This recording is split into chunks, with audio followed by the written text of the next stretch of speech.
نستعينه ونستغفره ونؤمن به ونتوكل عليه ونعوذ بالله من شرور أنفسنا ومن سيئات أعمالنا من يهده الله فلا مضل له ومن يضلله فلا هادي له ونشهد أن لا إله إلا الله وحده لا شريك له ونشهد أن سيدنا وسندنا ونبينا ومولانا محمدا عبده ورسوله صلى الله عليه وعلى آله وأصحابه صلى الله عليه وعلى آله وأصحابه صلى الله عليه وعلى آله وأصحابه وبارك وسلم تسليما كثيرا كثيرا أما بعد فأعوذ بالله من الشيطان الرجيم بسم الله الرحمن الرحيم وقل ربي زدني علما وقال الله سبحانه وتعالى سبحانك لا علم لنا إلا ما علمتنا وقال الله سبحانه وتعالى ربنا آتنا في الدنيا حسنة وفي الآخرة حسنة وقنا عذاب النار وقال الله سبحانه وتعالى اقرأ وربك الأكرم الذي علم بالقلم علم الإنسان ما لم يعلم وقال الله سبحانه وتعالى خلق الإنسان علمه البيان اللهم أيدنا بتأييدك اللهم أيدنا بتأييدك اللهم أيدنا بتأييدك يا رب العالمين.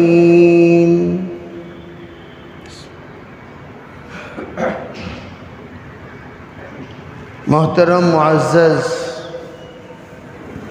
حضرات علماء کرام، بزرگان دین، عزیز بھائیوں، دوستو، سامنے کی صف پوری کرو بھئی.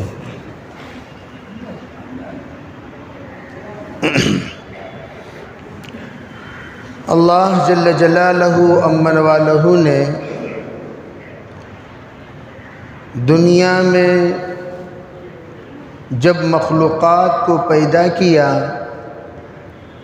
ہر مخلوق کو ضروری علم، جس کو جتنا علم درکار ہے اتنا علم اللہ نے سب کو عطا کیا. کوئی بھی علم سے خالی نہیں ہے، لیکن ان کے علوم جو ان کے لیے ضروری ہے اللہ نے یقیناً ان کو عطا کیا ہے. فرشتوں کی مقدار اور فرشتوں کی ضرورت کے بقدر علم، حیوانات کو ان کو جتنی ضرورت ہے اتنی جانکاری، نباتات، چرندے، پرندے، ان تمام کو اللہ نے ان کے ضرورت کے بقدر معلومات اور سمجھداری عطا فرمائی. اور اسی طرح اللہ نے انسان کو پیدا کیا اور یہ تمام مخلوقات کا سید ہے، سردار ہے، پیشوا ہے، رہبر ہے، اور تمام کائنات کے پیدا کرنے کا اصل مقصود ہے. اس لیے اللہ نے ہر ایک کا علم سے بالا تر علم اس انسان کو عطا فرمایا. انسان کے پاس جو علم ہے یہ تمام کا علم انسان کے پاس موجود ہے. اس لیے آپ دیکھ سکتے ہیں چرندوں کو کنٹرول کرنے کا علم انسانوں کے پاس ہے، پرندوں کو کنٹرول کرنے کا علم انسان کے پاس ہے، بری اور بحری جانوروں کو کس طریقہ کیا کرتے ہیں، کیا کرنا چاہیے، کس وقت ان کے ساتھ کیا ماجرا پیش آنا چاہیے اور ان کی سیفٹی کا انتظام کیا کرنا چاہیے، وہ تمام علوم اللہ نے انسان کو عطا فرمائے ہیں۔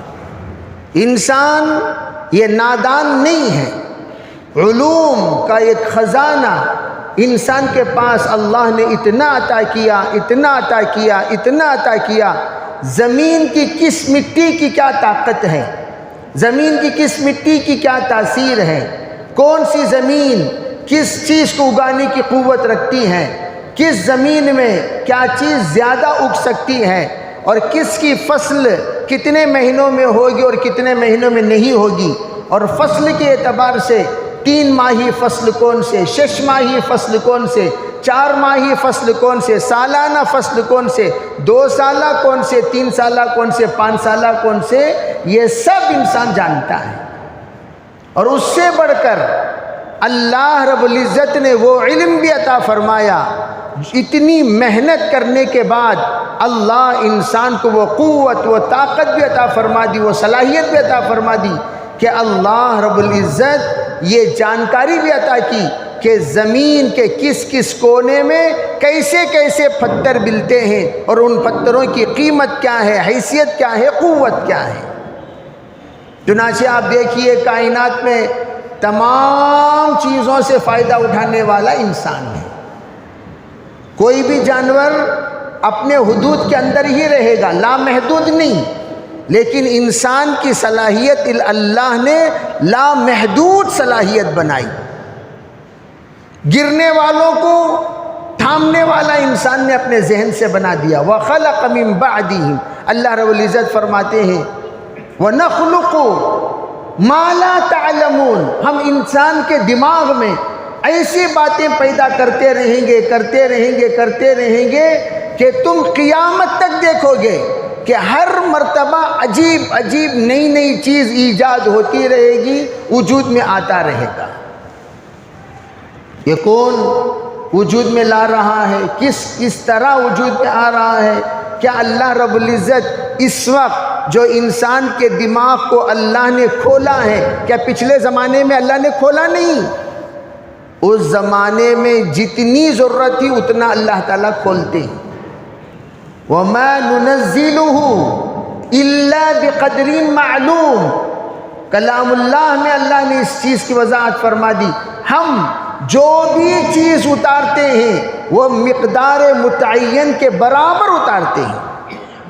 اس صدی کے لیے یہ باتیں اتارو، اس صدی کے لیے اتنی باتیں اتارو، اس صدی میں ان باتوں میں دلچسپی لگا دو، اس صدی میں ان باتوں میں دلچسپی لگا دو۔ تو جس صدی میں دلچسپیاں بڑھتی رہیں گی وہ اللہ کی طرف سے فیصلے ہو رہے ہیں، یوں سمجھنا چاہیے۔ یہی جس پر ہم گفتگو کر رہے ہیں، جس کو آلے صوت کہتے ہیں، اسپیکر ہے، ساؤنڈ باکس ہے، کتنے سال سے اس کی ترقی ہوئی؟ یہ کب سے اس طریقے سے ہم گفتگو کر رہے ہیں، ہم بول رہے ہیں، لوگ سن رہے ہیں؟ کیا اس سے پہلے مجمع نہیں جڑتا تھا؟ کیا اس سے پہلے لوگ اکٹھے نہیں ہوتے تھے؟ کیا اس سے پہلے بیانات نہیں ہوتے تھے؟ کیا اس سے پہلے دروس نہیں ہوتے تھے؟ اس سے بڑے بڑے مجمع جس میں محدثین نے خطاب کیا، سرکار دو عالم صلی اللہ علیہ وسلم کا خطاب جس وقت ہوا، اس وقت تعداد 1,24,000، کوئی ترجمان نہیں، کوئی ترجمان نہیں۔ اللہ کے رسول علیہ السلام حجۃ الوداع کے موقع پر ایسی گفتگو فرما رہے تھے، سامنے کھڑے ہو کر سننے والے کو جس طرح صاف صاف باتیں سنائی دیتی تھی، آخر والے کو بھی اسی طرح سنائی دیتی تھی۔ یہ حضور کا معجزہ، کوئی یوں نہیں کہتا تھا ہمیں سنائی نہیں دیا۔ حجۃ الوداع میں اور حضرات صحابہ اکرام بڑے بڑے مجموعوں سے خطاب کرتے تھے، صحابہ اکرام جانوروں سے خطاب کرتے تھے، یا معشر الحشرات نحن اصحاب رسول اللہ لنخرج العباد، ہم کیوں آئے ہیں جانتے ہو؟ جانوروں سے خطاب کرتے ہوئے کہا، اے جانوروں، اے جنگل کے جانوروں سنو، ہم حضور کے صحابہ ہیں، ہم حضور کے ساتھی ہیں، ہم حضور کے ساتھ رہنے والے، ہمیں حضور صلی اللہ علیہ وسلم نے بھیجا ہے۔ کیوں بھیجا؟ لنخرج العباد من عبادت العباد الى عبادت رب العباد، من جور الادیان الى عدل الاسلام، من ضیق الدنیا الى سعة الاخرہ۔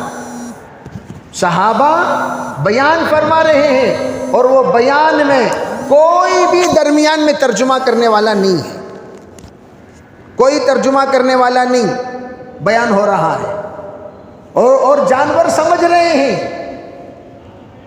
کہا بھئی یہ اب خالی کرو، ہر ایک اپنی فیملی کے ساتھ، کنبے قبیلے کے ساتھ، تمام نسلوں کے ساتھ افریقہ کے جنگل کو خالی کرتے ہوئے صحابہ نے دیکھا۔ تو کیوں؟ علماء فرماتے ہیں جو اللہ کی سنتا ہے، اللہ اس کی بات سب کو سناتا ہے، اور جو اللہ کی سمجھتا ہے، اللہ اس کی بات سب کو سمجھا دیتے ہیں۔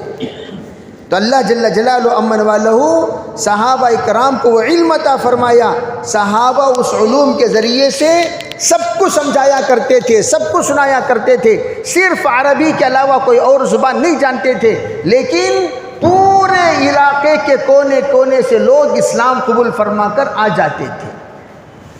تو میں یہ عرض کرنا چاہتا ہوں کہ اللہ نے ہر انسان کے اندر ہر طرح کی صلاحیت دی ہے، لیکن اس کی صلاحیت محدود جگہ میں استعمال ہو رہی ہے۔ لامحدود صلاحیت، لامحدود استعداد، لامحدود ذہنیت، لامحدود اللہ نے اس کے اندر کیپیسٹی رکھنے کے باوجود، اور یہ محدود ہی سوچتا ہے۔ اس کی سوچ کتنی؟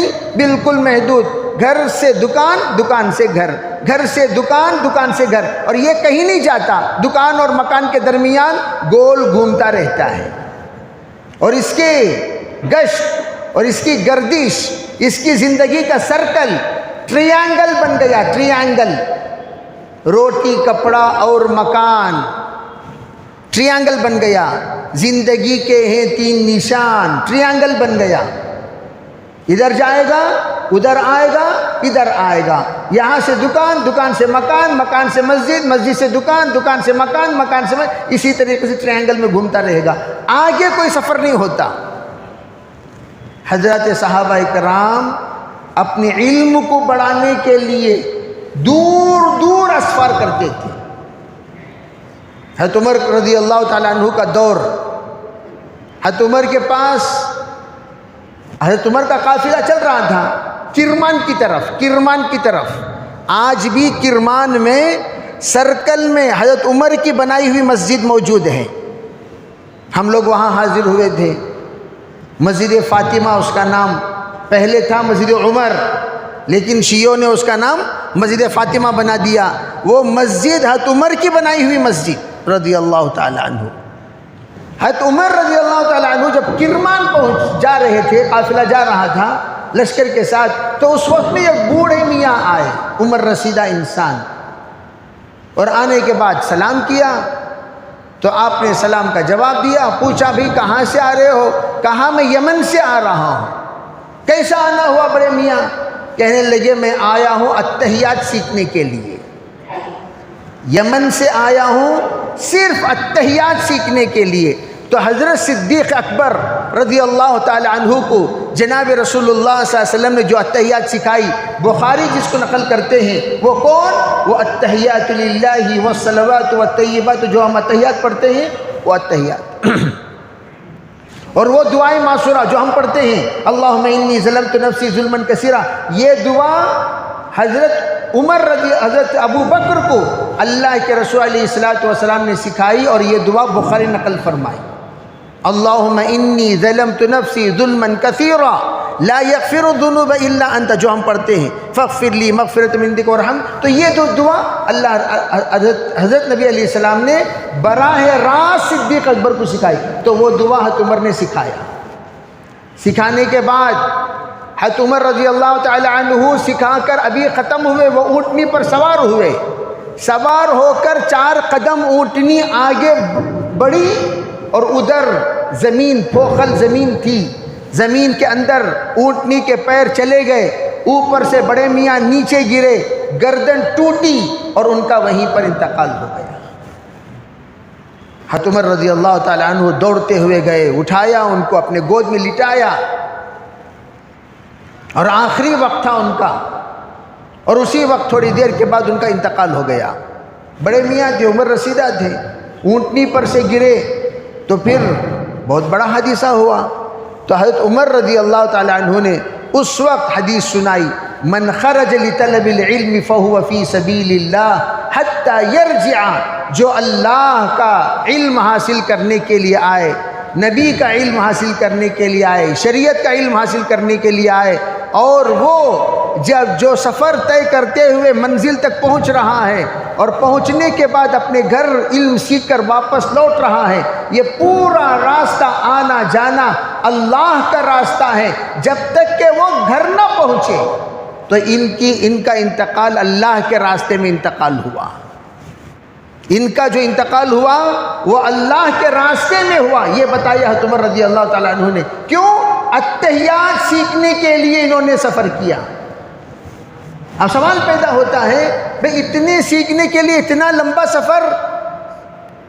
اس زمانے میں سکھانے والوں کی تعداد بہت کم، اور یہ بھی صحابہ کا ذوق تھا، تابعین کا ذوق تھا، جنہوں نے حضور سے سیکھا ان سے میں سیکھوں، جنہوں نے حضور سے سیکھا ان سے میں سیکھوں۔ اس لیے لمبے لمبے سفر طے کر کے صحابہ اکرام آتے تھے اور تابعین آتے تھے، تبع تابعین آتے تھے، تاکہ صحابہ سے سیکھیں، تابعین سے سیکھیں، تبع تابعین سے سیکھیں، تاکہ ہم لوگ براہ راست وہ نور حاصل کریں جو نور انہوں نے حضور سے حاصل کیا، جو نور انہوں نے صحابہ سے حاصل کیا، اور جو نور انہوں نے تابعین سے حاصل کیا۔ اس کے لیے اسفار کرتے تھے۔ لیکن ہمارے یہاں عام طور پر جاہل کا استاذ، ہمارے یہاں عام طور پر 90% تم نہ سکھانے والے کون؟ فلاں فلاں کس کے پاس سیکھے؟ فلاں فلاں کس کے پاس سیکھے؟ فلاں۔ انہیں بھی غلط سیکھا، انہیں بھی غلط سیکھا، انہیں بھی غلط سکھایا، سب غلط۔ کیوں؟ جس نے سیکھا وہ سیکھنا ہی غلط، سیلف سیکھا، کسی کے پاس نہیں سیکھا۔ اس نے تجوید، جیسے اللہ کے رسول علیہ السلام نے تجوید سیکھا ہے، پڑھنا سیکھا ہے، وہ کس سے سیکھا؟ براہ راست جبریل کے تلفظ سے سیکھا۔ جبریل نے تلفظ کس سے سیکھا؟ براہ راست اللہ جل جلالہ سے سیکھا۔ اللہ نے ڈائریکٹ اللہ کے رسول علیہ السلام کو سبق پڑھایا، کس کے واسطے سے؟ جبریل کے واسطے سے۔ یوں سمجھیے جبریل گویا کہ اللہ کی آواز بن کر حضور کے پاس آتے تھے۔ جیسے میں آواز کر رہا ہوں، مائک میں اسپیکر میں آواز آ رہی ہے، آپ یہ نہیں کہہ سکتے ہم اسپیکر میں بیان سن رہے تھے۔ ارے بھئی ہم کہیں گے تبھی تو اسپیکر میں آواز آئے گی، اگر ہم خاموش رہ جائیں گے اسپیکر میں آواز کیسے آئے گی؟ آپ کا خطیب انسان ہے یا اسپیکر ہے؟ ایک انسان ہے جو آپ سے بول رہا ہے، وہ بولے گا تو اسپیکر میں آواز آئے گی، وہ نہیں بولے گا اسپیکر میں آواز نہیں آئے گی۔ اسی طرح جناب محمد رسول اللہ صلی اللہ علیہ وسلم کو ڈائریکٹ اللہ نے سکھایا، لیکن واسطہ جو بنے حضرت جبریل بنے۔ جبریل استاد نہیں، جبریل استاذ نہیں، جبریل علیہ السلام علمہ البیان، اللہ فرماتے ہم نے سکھایا۔ الرحمن علم القرآن، رحمان وہ ہے جو ڈائریکٹ قرآن سکھایا، جس نے ڈائریکٹ قرآن سکھایا۔ اور وہ ڈائریکٹ جو سیکھے اللہ کے رسول سے ڈائریکٹ صحابہ نے سیکھا، صحابہ سے ڈائریکٹ تابعین نے سیکھا، تابعین سے ڈائریکٹ تبع تابعین نے سیکھا۔ ہم تو کہتے جتنے بچے مکتب میں پڑھ رہے ہیں ان کی الف بھی حضور تک پہنچ رہی ہے، ان کی با بھی حضور تک، ان کے تا بھی حضور تک، ان کے سابی حضور تک اللہ کے رسول کے زمانے میں صحابہ دار ارقم میں بیٹھے، اللہ کے رسول کے زمانے میں مدینے کے صحابہ انصار اصحاب صفہ بن کے ساتھ بیٹھے، صفہ چبوترے میں بیٹھے، مکے کا مدرسہ دار ارقم، مدینے کا مدرسہ صفہ، یہ دونوں مدرسوں میں بڑے بڑے لوگ آتے تھے، بیٹھتے تھے، سیکھتے تھے، جناب محمد رسول اللہ صلی اللہ علیہ وسلم سکھاتے تھے۔ پھر تابعین نے، صحابہ نے اپنا اپنا درسگاہ قائم کیا۔ حضرت عائشہ رضی اللہ تعالی عنہ اپنے گھر میں مدرسہ کھولی اور وہاں صحابیات جاتی تھیں، سیکھا کرتی تھیں، یہاں تک کہ علماء لکھتے ہیں ایک طرف ابو ہریرہ کا درس چل رہا ہے مردوں میں، اور ایک طرف حضرت عائشہ کا درس چل رہا ہے عورتوں میں، ایک طرف ابو ہریرہ اللہ کے رسول کے ارشادات کو بیان کرتے ہیں اور ایک طرف حضرت عائشہ اللہ کے رسول کے تمام باتوں کو بیان کر رہی ہیں، تمام عادتوں کو بیان کر رہی ہیں، تمام صفات کو بیان کر رہی ہیں، تمام خصلتوں کو بیان کر رہی ہیں، تمام شمائل کو بیان کر رہی ہیں، اور ادھر ابو ہریرہ 4000 سے زائد روایت نقل فرمائے اور ادھر حضرت عائشہ 2000 سے زائد روایتوں کو نقل فرمائی۔ درسگاہ قائم کیے، جا کر دیکھو طائف، وہاں مسجد ابن عباس ہے، عبداللہ ابن عباس مسجد آج بھی موجود ہے، جہاں پر سرکار دو عالم صلی اللہ علیہ وسلم کے انتقال کے بعد حضرت عبداللہ ابن عباس مدینہ منورہ سے طائف پہنچے، طائف میں جا کر درس قرآن شروع کیا، طائف میں جا کر درس قرآن شروع کیا۔ آج بھی وہ درسگاہ موجود ہے جس کے بانی مبانی حضرت عبداللہ ابن عباس رضی اللہ تعالی عنہ ہیں، اور ہم لوگ بھی اس بات کا ارادہ کرنا چاہیے کہ ہم بھی سیکھیں۔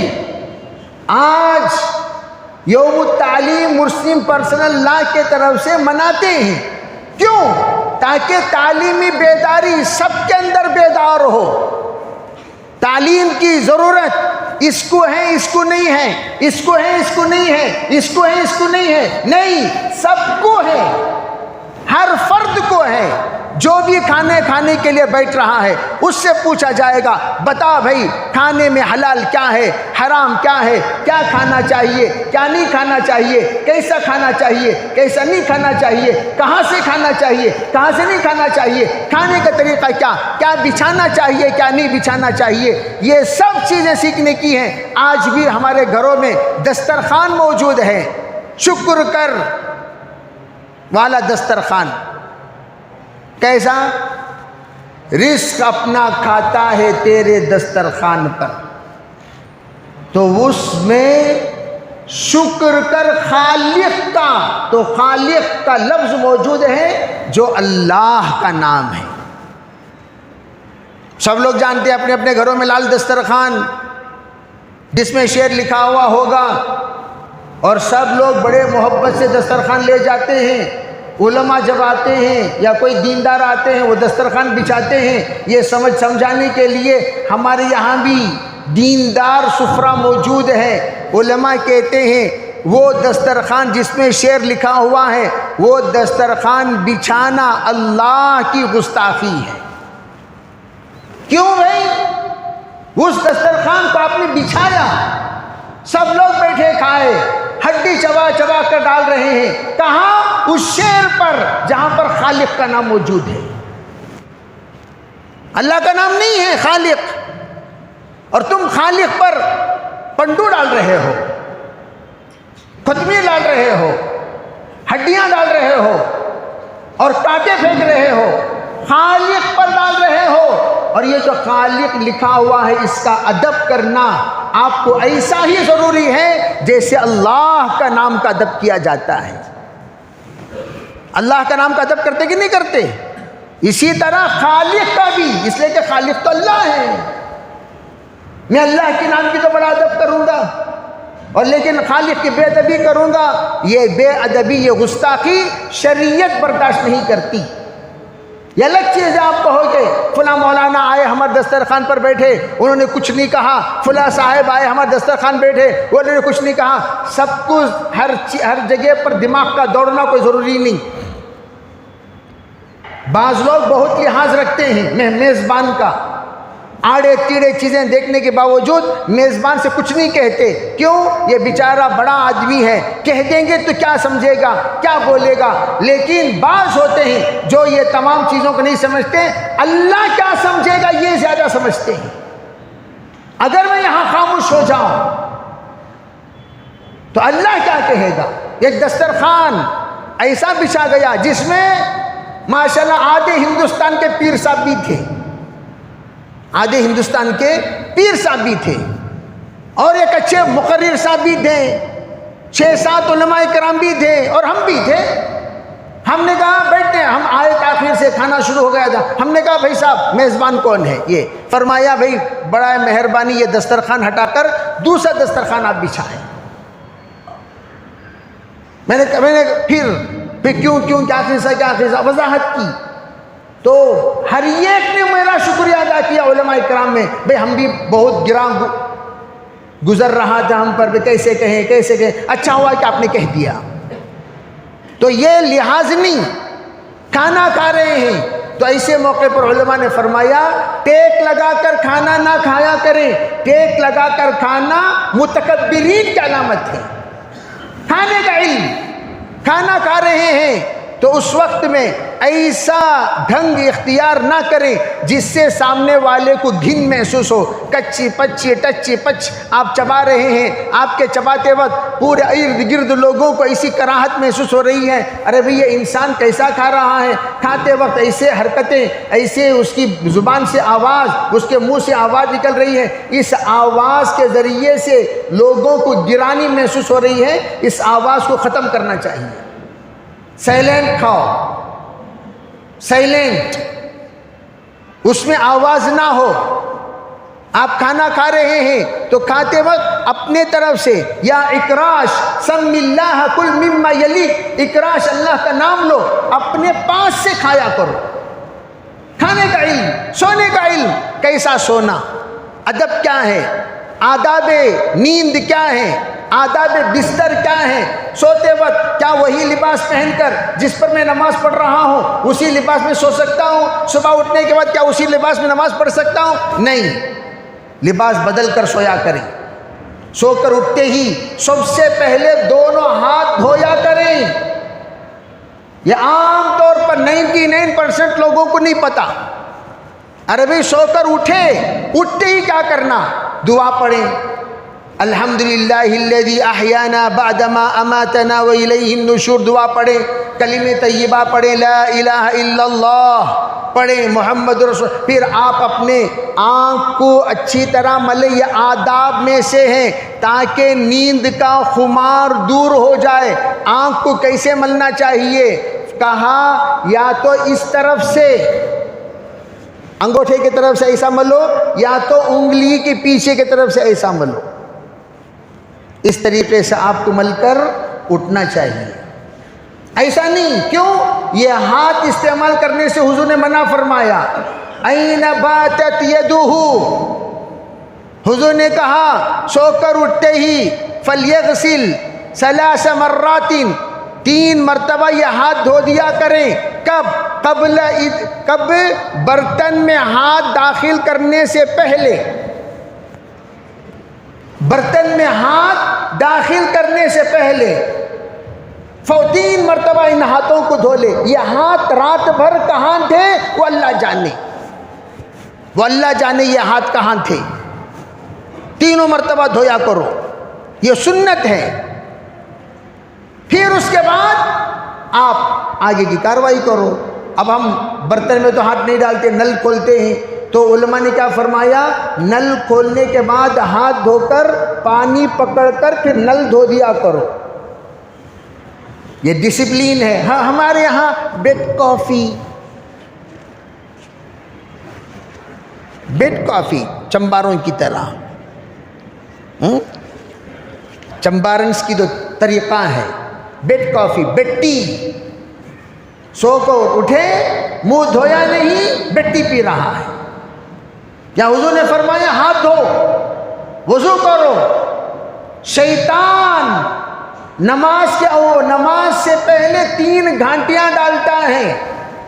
جب اٹھ کر دعا پڑا 1 گھنٹی کھلی, وضو کیا دوسری کھلی، نماز پڑھا تیسری کھلی، نہیں تو تینوں گھنٹہ پڑی رہیں گی۔ صبح اٹھتے ہی پہلا کام وضو کرنا، نماز پڑھنا۔ من نام عن صلاة او نسیها فلیصلیها اذا ذکرها، حدیث پاک میں حکم ہے اگر کوئی کسی کو نیند لگ جائے، سو جائے، ارادہ کرنا سب سے پہلے اللہ مجھے تو فجر کو اٹھا۔ اور ہمیں لوگ سوتے اس ٹائم پہنچ نیت 8 بجے اٹھنے کی، 9 بجے اٹھنے کی، 10 بجے اٹھنے کی۔ مسلمانہ اٹھنے کا ٹائم کیا؟ فجر کی اذان نہیں ہو رہی ہے کوئی بات نہیں، لیکن تمہارا ایمان تو تمہیں اذان دیتا ہے، تمہارا کلمہ تو تمہیں اذان دیتا ہے، تمہارا دین تو تمہیں اذان دیتا ہے۔ ارے بھئی اس کی بھی اذان سنائی نہ دے تو میں نے کیا کہا تھا اس سے پہلے؟ ہر ایک اپنے اپنے فون میں اذان کے الارم رکھ لو۔ نماز کا ٹائم کب ہے؟ 5:40 کو، 5:50 کو۔ آج کل تو نمازیں کافی تاخیر سے ہو رہی ہیں، تو آپ بھائی جناب 5:15 بجے اذان کا الارم رکھ لیجئے۔ اذان گونجنی چاہیے تمہارے گھروں میں۔ ارے بھئی مائک میں ایک اذان بند ہو جائے تو کیا ہوا؟ کیا آپ اپنے فون میں اذان بجانے سے منع کیا گیا؟ اذان دینے سے منع کیا گیا؟ کوئی پولیس والا آ کر آپ کو روکے گا کہ بھئی اذان کیوں آپ نے اپنے فون کے موبائل کے رنگ ٹون میں رکھا؟ کسی کوئی کہے گا؟ اذان رکھ لو۔ اور اکثر مسلمانوں کے موبائل ٹون گانے بجانے، وہی ٹون سنتے سنتے کوئی مرے گا تو انجام کیا ہوگا؟ اٹھا کر کتاب پڑھو۔ بہت افسوس ہوتا ہے۔ ہم مسلمان بنیں گے کب؟ ہمارے رنگ ٹون بدلیں۔ رنگ ٹون میں میوزک نہیں، سادہ سیدھا سادی سیدھی رنگ ٹون۔ الارم، اذان رکھو، اذان رکھو۔ سب سے پہلے گھر کے اندر کی نحوست کا خاتمہ ہوگا انشاءاللہ۔ ارے بھئی گھر کے اندر جو نحوست ہے اذان سے خاتمہ ہوگا۔ جس وقت آسٹریلیا میں میلبرن میں ہم لوگ ساتھیوں سے ملاقات کر رہے تھے، سب ساتھیوں نے اپنے گھر کی پریشانی ظاہر کی۔ یہ پریشانی حضرت ایسا، میں نے کہا سنو بھائی، آپ کے ملک میں اذان نہیں دی جاتی، مائک میں اذان نہیں دی جاتی، تمہارے گھروں میں دینے سے کس نے منع کیا؟ ملک میں اذان نہیں دی جاتی، کوئی بات نہیں۔ اللہ کے رسول نے فرمایا اگر کوئی جنگل میں بھی نماز پڑھے، جنگل میں کون سن رہے ہیں؟ درختوں، شجر و حجر، درخت اور پودے سن رہے ہیں، وہاں بھی آپ نے کہا اکیلا نماز پڑھ رہا ہے تب بھی اذان دے، نماز ادا کرے۔ اور ہم اپنے اپنے گھروں میں اذان دیں، روزانہ اذان دو۔ اگر آپ کی مسجد بالکل قریب ہے، مسجد کی اذان سنائی دے رہی ہے، کوئی بات نہیں، الحمدللہ وہی اذان کافی ہے۔ نہیں سنائی دے رہی ہے، فجر میں اذان نہیں دی جا رہی ہے، کوئی بات نہیں، بھئی موبائل میں الارم رکھو، اذان کی الارم رکھو، وہ اذان دیتی رہے گی، بند مت کرو، پوری اذان ہونے دو۔ اور آپ نماز کی تیاری کرو، فجر کی نماز کے لیے آیا کرو۔ ایک بات سنو، جس دن ہمارے جمعے کی نماز کا مجمع میں، جمعے کی نماز کا جو مجمع ہے وہ مجمع فجر کا مجمع نہ ہو جائے، جس دن ہو جائے گا اس دن اللہ کی مدد ہماری طرف متوجہ ہو جائے گی۔ جس دن جمعے کا مجمع ہمارا فجر کا مجمع ہو جائے، اللہ کی مدد ہماری طرف متوجہ۔ آج دوسری رکعت میں بھی پہلی صف میں فجر کی نماز میں جگہ مل جاتی ہے۔ دوسری رکعت فجر کی نماز کو آپ آئیے، اقامت کے وقت میں زیادہ 4 5 6 8 10 نماز چلتے پہلی صف مشکل سے بھرتی ہے، پھر دوسری صف میں 5 6 جدمیاں رہتی، نماز ختم۔ اتنے مسلمان نہیں سو محلے میں، بقیہ سب کو شروع سے اذان دینا، اذان دے کر بولنا با تیرا نام ہم لوگ جو رکھے ہیں وہ سلمان، عبد الرحمن، عبد الرحیم، عبد الجبار، آپ کا نام عمیر ہے، عمار ہے، یاسیر ہے، عمران ہے، نام کیوں رکھتے ہیں؟ اچھے اچھے نام علماء سے پوچھ کر چمباروں کی طرح سونے کے لیے نام کیوں رکھتے ہیں؟ سلمان نام کیوں رکھتے ہیں؟ حضرت سلمان فارسی کے صفات منتقل ہو۔ عبد الرحمن نام کیوں رکھتے ہیں؟ عبد الرحمن ابن عوف کی صفات منتقل ہو۔ عبداللہ نام کیوں رکھتے ہیں؟ اللہ کا بندہ بن کے زندگی گزارے۔ عمران نام کیوں رکھتے ہیں؟ حضرت مریم علیہ السلام کے والد کا نام حضرت عمران، کوئی معمولی ہستی عمران، ان کا نام کیوں رکھتے ہیں؟ اس طرح کی اولاد جنم دینے والا باپ بنے۔ نام، اپنے نام سے نصیحت حاصل کرو، اپنے نام سے نصیحت حاصل کرو، اتنی بات کافی ہے۔ ہر ایک یہ سمجھ جائے ارے بھی میرا نام کیا ہے، یہ اس میں کیا نصیحت ہے؟ علماء سے آ کر پوچھو، وہ بتائیں گے کیا نصیحت ہے تمہارے نام میں۔ بس تمہارے نام میں جو نصیحت ہے وہ نصیحت پر عمل کر لو، زندگی بدل جائے گی۔ نامہ دیکھے تو بھاری بھاری، حرکتاں دیکھے تو لا حول پڑے جیسا، استغفار کرے جیسا، اعوذ باللہ پڑھے جیسا۔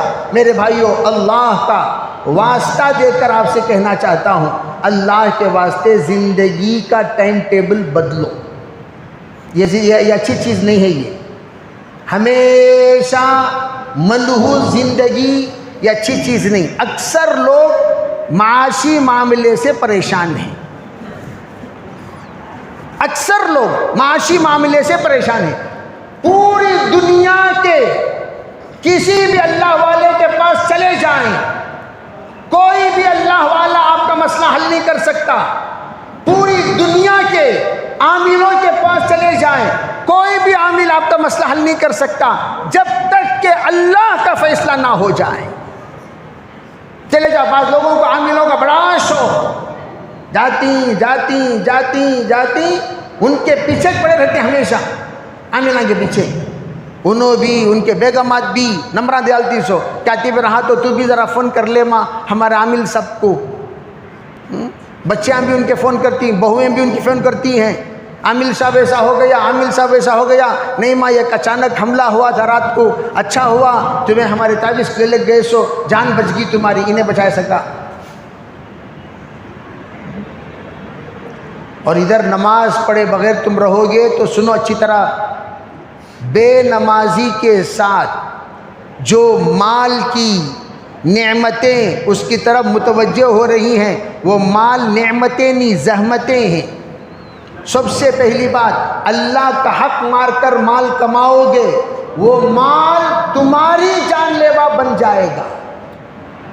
سب سے پہلی بات لکھ کر رکھ لو اس بات کو، مال تمہاری جان لیوا بن جائے گا۔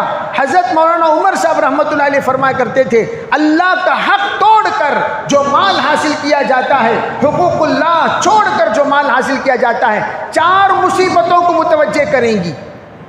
یہ 4 مصیبتوں کے سلسلے میں آئندہ جمعہ عرض کروں گا۔ وہ 4 مصیبتیں کیا ہیں جو انسان کی طرف اللہ کا حق چھوڑ کر مال حاصل کرنے پر حاصل ہوتے، وہ مصیبتیں متوجہ ہوتی ہیں۔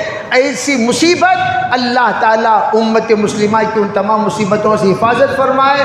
اللہ ہم نے شریعت کو امن و امان میں رکھے، اللہ خیر کا معاملہ فرمائے، اللہ شر سے حفاظت فرمائے، اللہ تعالیٰ ہم میں شریعت کو عافیت والا مال عطا فرمائے، آفت والے مال سے اللہ ہماری حفاظت فرمائے۔ اللہ ہم میں شریعت کے ساتھ خیر کا معاملہ کرے۔ وآخر دعوانا الحمدللہ رب العالمین۔